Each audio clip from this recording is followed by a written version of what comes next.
My name is Brooke Lester. I teach biblical studies, and I'm home today with my son, taking care of him while also sitting and reading some posts from my online class.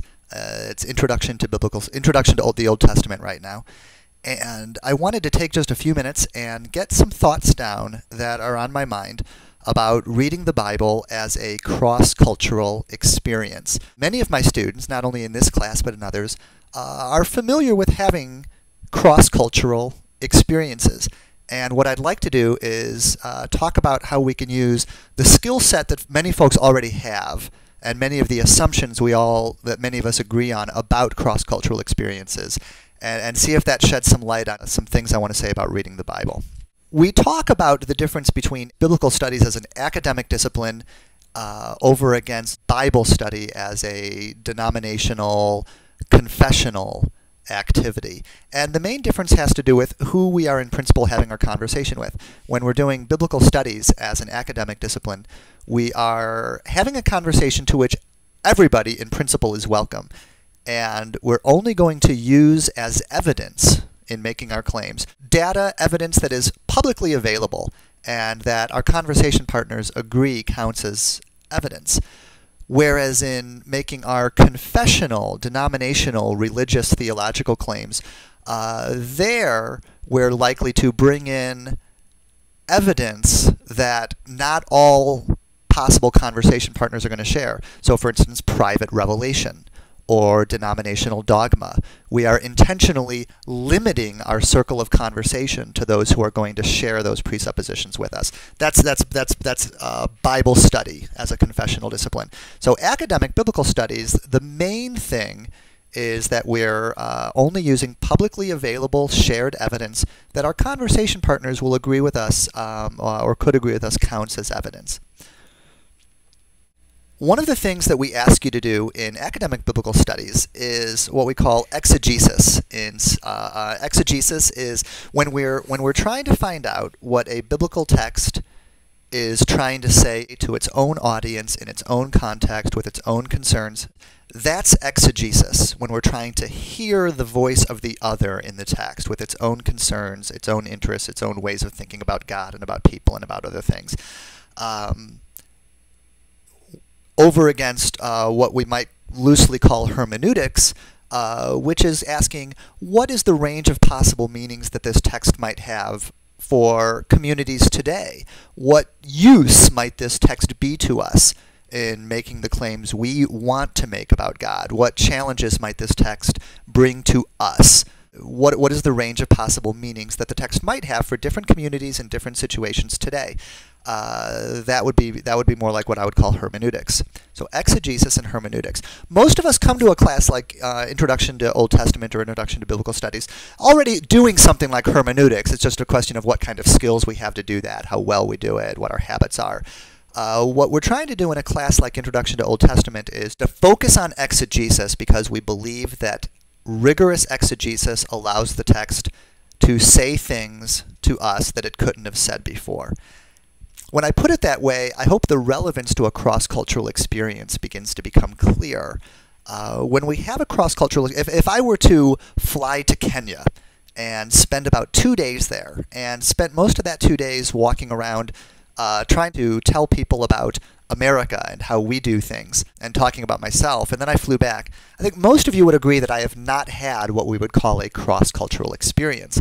And what has made it not a cross-cultural experience is that I haven't made myself vulnerable. I haven't listened, and I haven't made myself vulnerable to be changed. I've been a tourist, and being a tourist is not the same thing as having a cross-cultural experience. So what would make it a cross-cultural experience? Well, I should stay longer than a couple of days. I should commit to stay for a certain period of time so that I can really become familiar with the rhythms of daily life, get around a little bit and see more than just a square block or two, to see more and to hear more over more time. Another thing I'm going to want to do is try to learn something of the language, even if it's not much, even if I'm just doing my basics of please, thank you, where is, how do I, my name is, what is your name, things like this. By learning the language, I'm beginning to be able to hear my conversation partners on their own terms, and I'm not simply expecting them to come to me, so to speak, by learning my language and learning how I speak. Right? Learning the language, learning the culture, and which comes again from listening to others. What does it mean to listen to others? Well, I'm going to hopefully listen to what their concerns are. I'm not simply going to talk to them about what kind of concerns I have as an American. I want to listen to what their concerns are, and I might be surprised. Their concerns might not be what I thought their concerns were going to be, or at least not all of them. How do they think about things, and what are their ways of thinking about things? There's often going to be different from mine, and if I'm willing to hold my horses and not simply correct them and say, no, no, no, no, no, that's not the right way to think about things, and those aren't legitimate concerns. Let me tell you about my concerns and my ways of thinking about things as a corrective to that. If I can hold my horses and refrain from that parochial, touristy activity, then I can listen to what their concerns are and maybe start to think about why that might be. Why are their concerns different from mine? Why are their ways of thinking about things different from mine? And what does that have to offer? What are their convictions? Maybe they're convictions about God, about God's ways with people, about politics, about the role of the state, about what a family is, about what a wife is. Those of us who have been reading Hosea 2, for instance, right? We approach a text thinking we know what a wife is. But if we listen to Hosea 2, we find rapidly that we have no idea what a wife is in the terms that Hosea 2 understands a wife, and we don't until we listen to everything that Hosea 2 has to say about men and women and their respective roles in marriage. What are their passions? What do they care about? Other people and people in other cultures may not have the same passions we do. They may not care about the same things we do. This is unsettling. It tends to jar us that that's the case.